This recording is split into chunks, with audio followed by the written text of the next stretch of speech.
Tibetan Youth Congress is the largest and most active, oldest non-governmental organization in Tibetan in exile. It was established in 1970 when for the first time young Tibetans started graduating from Indian universities. So now it has almost 91 branches all over the world. We have almost 30,000 active members. We are engaged in political activities, social activities, educational activities and cultural activities. And basically we are known all over the world as a grassroots organization and very politically active, and we are seeking independent free Tibet. And here we have staged a hunger strike.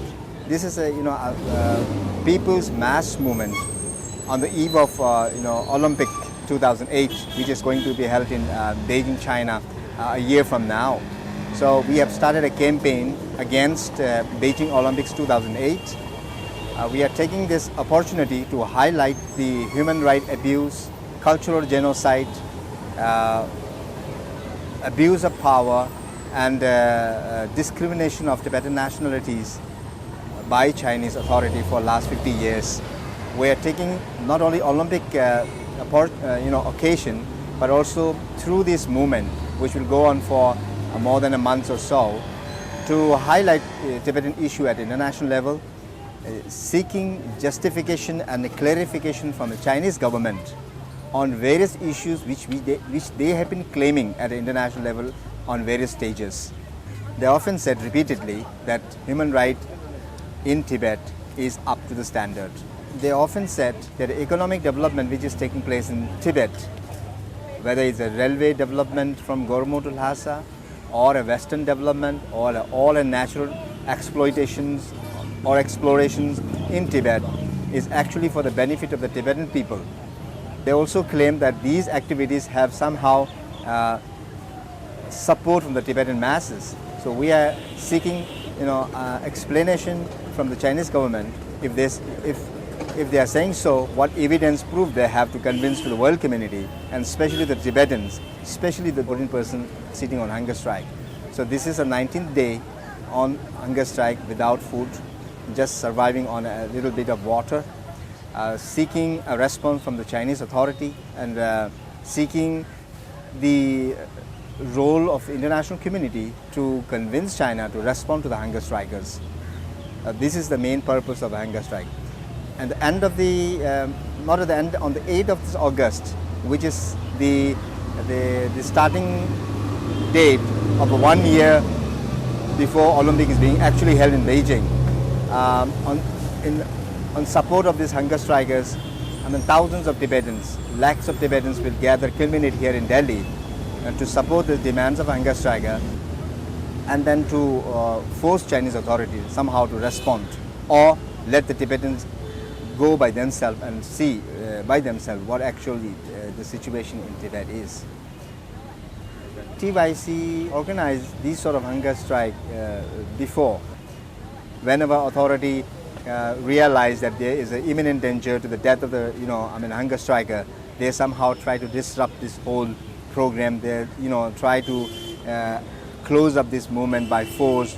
So this time, to make sure that this hunger strike go on and on until China respond to us positively, we have appealed to the Tibetan community all over the world to come to the Delhi on the 8th of August, to stand behind them and to make sure that this movement is not disrupted before actually they are able to achieve what they are set for. I'm not very optimistic, until things become very, very serious. Serious in the sense, I believe they started getting sort of pressure or sort of a response from the international community. And most importantly, the more the international pressure and international response toward Chinese authority, reminding them that 14 Tibetans are on hunger strike, and there's a threat to their life at any point of time, would somehow force China to think it again and again. In coming 10 days, is a very, very crucial, and time for Chinese authority, very crucial time for hunger strikers, very crucial time for organizer TYC, and very, very important time for world community to really make a difference. They should boycott Olympic because, I mean, China don't deserve it, number one, because China is not, not accepting the terms of the International Olympic game itself. Olympic game talks about equality among the, nationalities, equality among the individuals. They are talking about equal opportunity. They are talking about, non-discriminations. But everything is prevalent in China. Not only prevalent, they are prevalent in huge, massive scale. So these are the main reasons we have been trying to convince the world community they should boycott. And at the same time, we are always appealing to the international community as a citizen of this world, as a protector of the human rights, as a responsible citizen. They should always support a movement like this, to convince their legislator, convince their parliamentarians, convince their politicians to somehow force China to respond to the Tibetans who are sitting on a hunger strike. If you look at the demands of the hunger strike, they are not asking for sky. They are not asking really big things. They are only asking to substantiate on those issues which China has been claiming at the world stage. It's as easy as these are actually not a demand. These are actually they're seeking explanation.